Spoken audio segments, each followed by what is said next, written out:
नमस्कार, आप देख रहे हैं द न्यूज़ 15। मैं हूं आपके साथ अर्पिता रात। चलिए नजर डालते हैं आज की 15 बड़ी खबरों पर।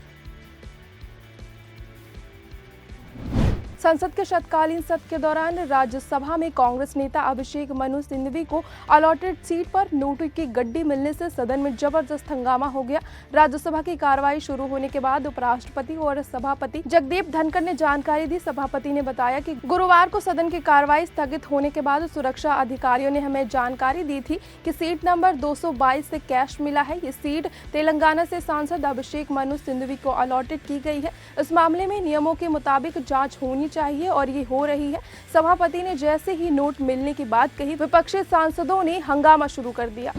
अडानी मुद्दे पर आज फिर संसद में हंगामा हो गया। विपक्षी सांसदों ने संसद परिसर में विधानसभा की कॉपी लेकर विरोध प्रदर्शन किया। इस विरोध प्रदर्शन में राहुल गांधी के साथ प्रियंका गांधी भी शामिल थी। विपक्षी सांसदों ने मुंह पर काला मास्क लगाकर विरोध प्रदर्शन किया। इस दौरान प्रियंका गांधी ने कहा, चर्चा की है तो मांग कर रहे हैं वो जवाहरलाल नेहरू जी को और इंदिरा गांधी को जो देशद्रोही कह सकते हैं तो राहुल गांधी जी को कह रहे हैं, तो इसमें कोई हैरानी की बात नहीं है। मुझे मेरे भाई पर गर्व है। वो देश में 8000 किलोमीटर की यात्रा देश की एकता के लिए किए हैं, जिसमें 4000 किलोमीटर पैदल यात्रा है। बता दें, कल भी इस मुद्दे पर संसद में हंगामा हुआ था। विपक्षी सांसदों ने संसद परिसर में ब्लैक जैकेट पहनकर विरोध प्रदर्शन किया था।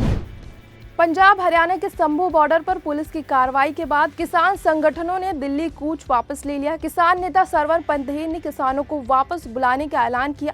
उन्होंने कहा, सरकार हमारे साथ दुश्मनों जैसा व्यवहार कर रहा है। आंसू के गोले छोड़े जा रहे हैं। सरकार चाहे तो हमारी तलाशी ले ले। 5 से 6 किसान घायल हुए हैं, उनको अस्पताल भेजा गया है, स्थिति का मुआयना कर रहे हैं। बता दें, 101 किसानों ने संभू बॉर्डर पर अपने विरोध स्थल से दिल्ली के लिए पैदल मार्च शुरू किया, लेकिन उन्हें कई मीटर की दूरी पर बहुस्तरीय बैरिकेड द्वारा रोक दिया गया था। कुछ किसान संभू बॉर्डर के लिए हरियाणा की ओर से लगाए गए बैरिकेड्स के पास पहुंच गए तो सुरक्षा कर्मियों ने आंसू गैस का इस्तेमाल किया।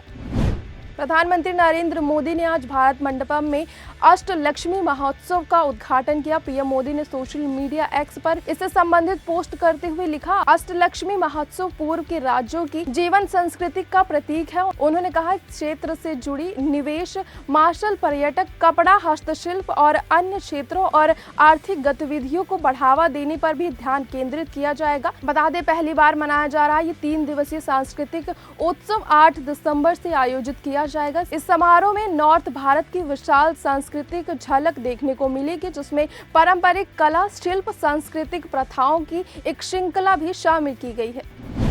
आम आदमी पार्टी के वरिष्ठ नेता दिलीप पांडे ने दिल्ली विधानसभा चुनाव नहीं लड़ने का फैसला लिया है। दिल्ली विधानसभा के अध्यक्ष और शाहदरा से आप विधायक राम निवास गोयल के बाद आम आदमी पार्टी के एक और सीनियर नेता दिलीप पांडे ने चुनाव नहीं लड़ने की घोषणा की है। वो तीमरपुर विधानसभा सीट से मौजूदा विधायक है और शुक्रवार को उन्होंने ये सीट छोड़ने का ऐलान किया है। दिलीप पांडे ने सोशल मीडिया प्लेटफॉर्म एक्स पर अरविंद केजरीवाल के साथ एक फोटो शेयर की और लिखा, तीमरपुर विधानसभा में चुनाव जो भी लड़े, दिल्ली के मुख्यमंत्री तो अरविंद केजरीवाल ही बनेंगे और हम सभी दिल्ली वाले मिलकर ये सुनिश्चित भी करेंगे।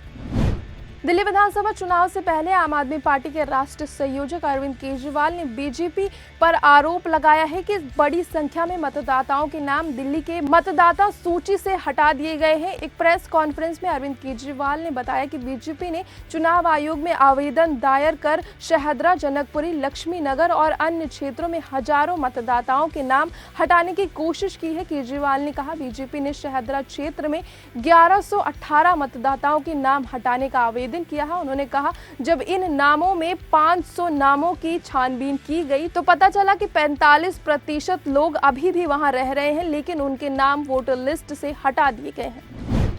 उत्तर प्रदेश में अभियान चलाकर धार्मिक जगहों पर लगाए गए लाउड स्पीकर उतरवाए गए। जानकारी के मुताबिक शासन के निर्देश पर एएसपी सुनील कुमार सिंह, एसडीएम दिशा श्रीवास्तव, सीओ दीपक शुक्ला ने गुरुवार को तहसील इलाके के मस्जिदों और मंदिरों पर लाउड स्पीकरों को उतरवाया गया। मझौली राज्य के एक मस्जिद पर 3 लाउड स्पीकर लगे थे, जिसमें से 2 को उतरवा दिया गया है। जिसके अलावा नवलपुर और नगर समेत दर्जन भर जगहों से लाउड स्पीकर हटवाए गए।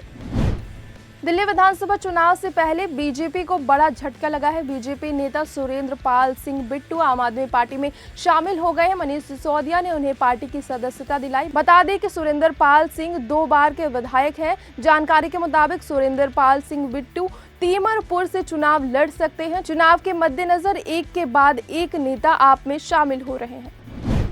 भारतीय रिजर्व बैंक ने ब्याज दरों में लगातार 11वीं बार किसी प्रकार का बदलाव नहीं करने का फैसला लिया है। 3 दिनों से चल रही एमपीसी की बैठक के बाद आरबीआई गवर्नर शक्तिकांत दास ने शुक्रवार को ब्याज दरों का ऐलान किया। उन्होंने बताया कि इस बार भी बैठक ने रेपो रेट को स्थिर रखने का फैसला लिया है। इसका मतलब है कि रेपो रेट 6.5% पर स्थिर बना हुआ है। फरवरी 2023 से रेपो रेट 6.5% पर स्थिर बना हुआ है। ये 11वीं बार है जब रेपो रेट को स्थिर रखने का फैसला लिया गया है।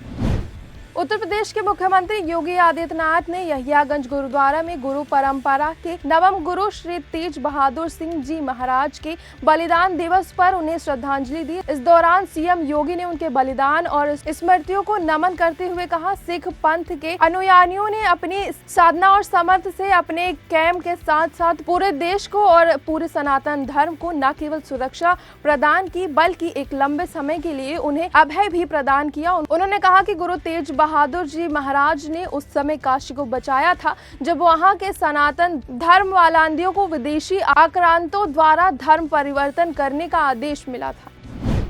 मध्य प्रदेश सरकार के नागरिक शासन मंत्री और बीजेपी नेता कैलाश विजयवर्गीय ने कांग्रेस के वरिष्ठ नेता दिग्विजय सिंह पर निशाना साधा है। उन्होंने कहा कि दिग्विजय सिंह वेश बदल कर अयोध्या जाएं और भगवान राम से माफी मांगे। विजयवर्गीय ने कहा, हम लोग नारे लगाते थे रामलला आएंगे, मंदिर वहीं बनेंगे। इस पर दिग्विजय सिंह हम पर कटाक्ष करते हुए कहते थे कि तारीख नहीं बताएंगे। नरेंद्र मोदी के प्रधानमंत्री बनने के बाद मंदिर बन गया। अब दिग्विजय सिंह चुपचाप वेश बदल कर अयोध्या जाएंगे, अपने कुकर्मों की भगवान से माफी मांगे।